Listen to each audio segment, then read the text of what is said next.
Hey, Erica. Erica, can I talk to you for a second? Oh, hi, Jasmine. What's going on? You sound pretty excited about something.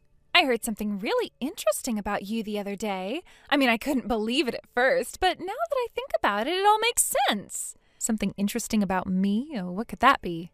So apparently you're the daughter of the manager of that super famous French fry shop, Frenchy Fries? You know, the one that was featured on TV recently. Everyone's been talking about it. Oh, yeah, I guess you could say that. My dad's the manager of the main branch, and he's been running the place for a long time now. He's very hands-on with everything there, literally. He's usually the one cutting the potatoes by hand most of the time. Wow, that's so cool. So that means you totally know how to make those hand-cut fries too, right? I mean, it just makes sense if your dad is the one managing the place and doing all the work. Well, I mean, sort of. I've watched him do it a lot over the years, so I guess I've picked up a thing or two. But honestly, my attempts are more of an amateur imitation. It's nothing compared to the real deal. Still, that's really impressive. I bet you could make fries that are almost as good as the ones at the shop if you tried. And I'm guessing the shop's been getting a ton of customers ever since that TV feature aired. Am I right? Yeah, from what I've heard, business has been booming lately. The TV feature definitely helped bring in a lot of new customers. That's amazing. I'm so happy for you guys. Oh, by the way, I'll take 5 servings for my family, okay? Wait, what? 5 servings? What are you talking about? Yeah, 5 servings of fries. You know, it's New Year's Eve today, and we thought fries would be a great treat to celebrate. So I'm placing an order for delivery. Just to clarify, you telling me about it doesn't actually count as placing an order. If you want to order delivery, you'll need to call the shop directly and place a proper order. Oh, come on. We're mom friends, aren't we? Can't you just handle this for me? It's not like I'm asking for anything complicated. It's just fries. Even if we are, I can't start doing personal favors like this. If I do it for one person, I'll never be able to stop. Everyone would start asking me for favors, and it would quickly get out of hand. Oh, stop being so difficult. It's not like I'm going to tell the other moms about it. This can just stay between us. That's not really the issue here. Fine. Listen, here's the situation. My in-laws are visiting us right now, and my mother-in-law, in particular, saw the feature about Frenchy fries on TV. She got super excited about trying it, so she called earlier to place an order. But guess what? She was told that they weren't taking any more orders for delivery today because it's already fully booked for New Year's Eve. She got turned down, and now she's really disappointed. Oh, I see. Yeah, I did hear that the shop decided to stop taking delivery orders for today. It's probably because they were worried they'd be overwhelmed by the sheer number of requests after the TV feature aired. Exactly. That's why I need you to step in and help me out here. You're the manager's daughter. You can pull some strings, can't you? Pull some strings? Yeah, I already told my mother-in-law that I'm friends with the manager's daughter and that I could get us 5 servings. I can't go back to her now and say, sorry, I couldn't actually do it. That's just not an option. Well, in that case, why not just go to the shop directly and eat there? Are you saying that if I go, you'll use your connections to make sure we don't have to wait in line? No, I'm saying you'd have to wait in line just like everyone else. That's not going to work for me. What's the point of being the manager's daughter if you're not going to use your connections to help out? I'm telling you, I don't have any special connections to use. That's ridiculous. Of course you do. Stop being so stingy and just ask your dad to make an exception. I keep telling you, special treatment like that isn't possible. Oh, come on. You're a wife, just like me. You should understand where I'm coming from here. Understand? Yeah. Doesn't it feel amazing to have the upper hand with your mother-in-law? What? What are you talking about? You know, being able to do something she can't. It feels so good to one-up her. I have no idea what you mean. You've got to be kidding me. No, seriously, my mother-in-law is one of the kindest, most gentle people I know. She absolutely hates conflict and treats me like I'm her own daughter. I really love and respect her, so honestly, I've never even considered trying to one-up her or whatever it is you're talking about. That's insane. Mother-in-laws are supposed to be the enemy. They're nasty, meddlesome old witches by default. I understand that some people have difficult relationships with their in-laws, but that's not my experience at all. Whatever. Forget about that. The point is, I've already told my mother-in-law that I can get her those fries. So I need you to make it happen. 5 servings delivered to my house at exactly 7 p.m. I already said that I can't do that. Telling me doesn't count as placing a proper order, and I'm not in a position to make exceptions. Oh, for crying out loud. You're seriously going to make this difficult for me? Fine, I'll figure something else out. And just so you know, I still don't think it's fair that you're not using your position to help out a friend. Well, I'm sorry, but that's just how it is. I hope you can understand.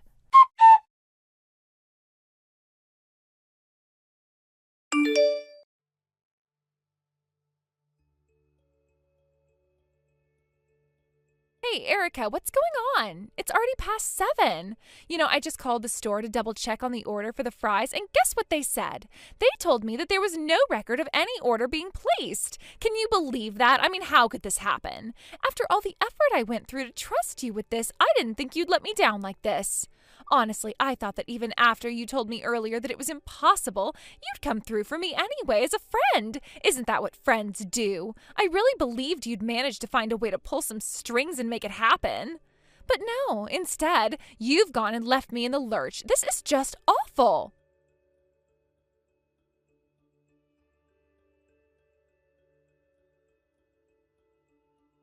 Why aren't you answering my calls, Erica? What is going on with you? Are you seriously ignoring me right now? And another thing, why haven't you even read my messages? They're still showing as unread. Is this your way of brushing me off? Is this some kind of joke to you?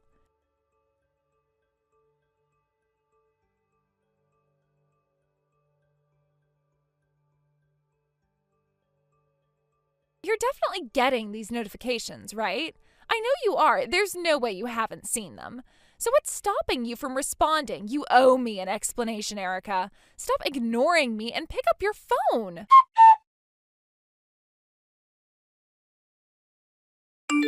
Okay, listen up.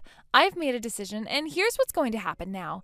I told my family that the reason we couldn't get the fries delivered is because there was a mistake on your part and on the store's end. So to solve this little problem, we've decided that we'll just come over to your house instead. Problem solved, right? Look, you're probably already prepared to feed your own family tonight, aren't you? And I bet you've got some of those fries already made, probably hand-cut by you yourself.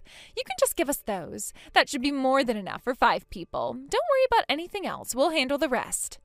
We're coming over with the entire family. Me, my husband, the kids, and even my in-laws. We'll be there in 30 minutes, so I expect you to have everything ready by the time we arrive. That means fries for 5 people, all set and good to go. Oh, and just so we're clear, this isn't up for debate. You broke your promise earlier, so this is your punishment. You don't get to say no to this.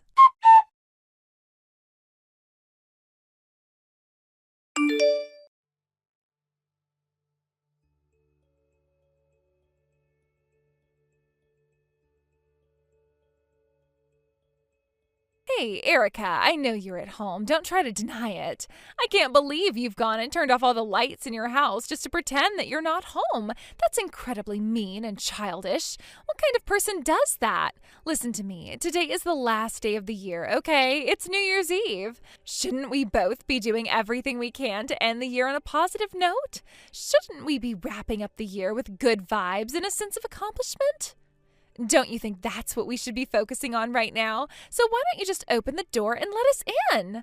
My kids are outside in the freezing cold crying because they're hungry and uncomfortable. And did I mention that my in-laws are with us? Both my mother-in-law and my father-in-law are standing out here too. Even my husband is furious with how you're treating us.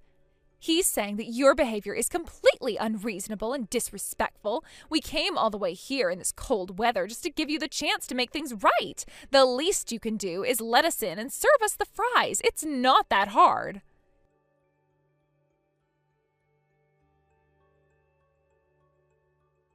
Hey, are you seriously going to keep ignoring us like this? Pretending you're not home is only making things worse. If you don't open the door and let us in, I swear I am going to tell all the other moms in our group chat about this. I'll make sure everyone knows what kind of person you are. Someone who breaks promises and doesn't care about her friends.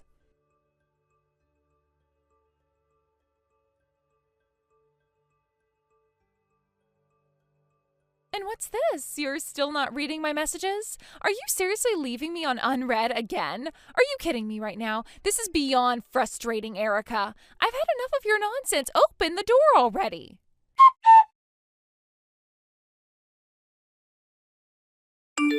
Wait, What is this? I just checked my phone now and I could swear I made it very clear I said no. On top of that, barging into my home, who's the one being unreasonable here? Oh, so you finally decided to respond. Erica, this is beyond cruel. You wouldn't believe the chaos you left behind after ignoring me. I was humiliated. You refused to come out even though we were at your doorstep, and because of that, my in-laws called me a liar. My husband demanded an explanation, and my kids couldn't stop crying. In the end, we had to settle for crappy fries from the convenience store. You embarrassed me in front of my whole family. How could you do this to me? You're unbelievable. Listen, Jasmine. What? Let me stop you right there. Don't bother apologizing because it is far too late for that now. First of all, I wasn't ignoring you. I wasn't even home. Since 2 days ago, my family and I have been away visiting my parents. What? Visiting your parents? Yes, the TV feature on Frenchy fries caused a huge surge in business at my dad's store, the main branch, which also happened to be my childhood home. Because of that, the whole family went back early to help out. Today has been nonstop chaos since the shop opened its doors, and the only time I could check my phone was during my short break earlier this evening when I messaged you back. We just closed up shop and are finally taking a breather now. That's why I couldn't get back to you earlier. So you're saying you weren't ignoring me? Well, you might as well have been. What do you mean? You keep using these grand words like visiting my parents or going back home, but let's not pretend it's something fancy. You just walked to your parents' house, which is close enough to count as a part of your neighborhood. Isn't that right? So when I called the store earlier to check on my delivery, you were there all along, weren't you? Don't play innocent. You were ignoring me. Jasmine, what exactly are you trying to say? You heard me. Don't try to dodge this. Here's what's going to happen. You'll head back to your house right now, grab 5 orders of fries from the store, and bring them to me and my family. Oh, and you'll apologize while serving them to us. Obviously, I am not paying for this. Think of it as making up for the mess you caused. That's the least you can do to make this right. Jasmine, are you under the impression that Frenchy fries is the same as the local branch near my house? What are you talking about, local branch? The main store, where my dad works as the manager, is located in a different state entirely.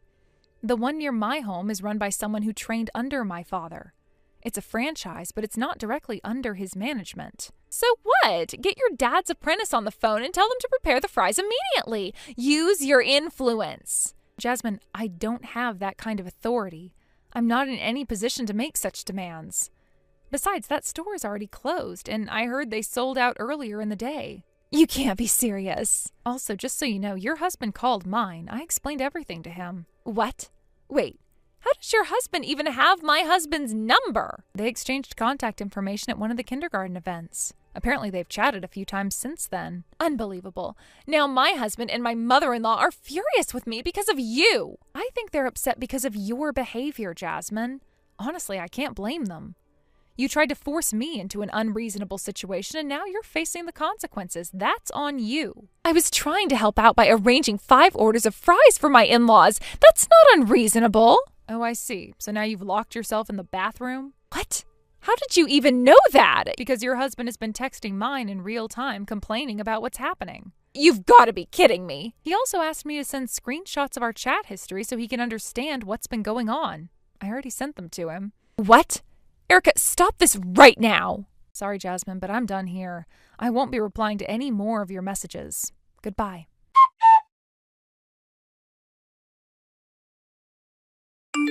After that, the updates from Jasmine's husband kept coming in through various channels. He seemed to have taken it upon himself to share everything about their situation with others, making sure there was no ambiguity about the state of things at home. The whole ordeal became a topic of conversation among many people who knew Jasmine and her family, and as her husband's frustration grew, so did the volume of his updates. The situation, which initially seemed like just another domestic dispute, was starting to unfold in a way that caught the attention of those who had been around them. Apparently, Jasmine ended up ringing in the new year locked inside the bathroom. It was a strange and dramatic choice of place to spend the holiday, but it seems Jasmine had made that decision in a moment of emotional overwhelm. Her husband's account of the events painted a picture of a woman who, at that point, had no idea how to handle the growing tensions in her marriage. The bathroom, of all places, became her refuge in that moment of despair, her way of retreating from everything that felt like it was spiraling out of control. As the new year passed and things settled into routine, her husband and mother-in-law came to our house to apologize. This was a rather unexpected move, given the nature of their previous interactions with us. They showed up in the spirit of making amends, attempting to smooth things over and restore some semblance of peace. But their story was quite revealing. According to what they shared, it turns out Jasmine had been attempting to take advantage of one of her friends who ran a small restaurant. She had even tried to request French cuisine from this friend, which was, as it turns out, a step too far.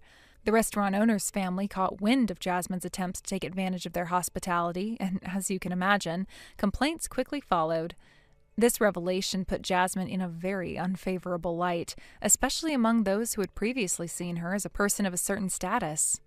However, Jasmine's mother-in-law, who had her own competitive tendencies, seemed to downplay the seriousness of Jasmine's actions.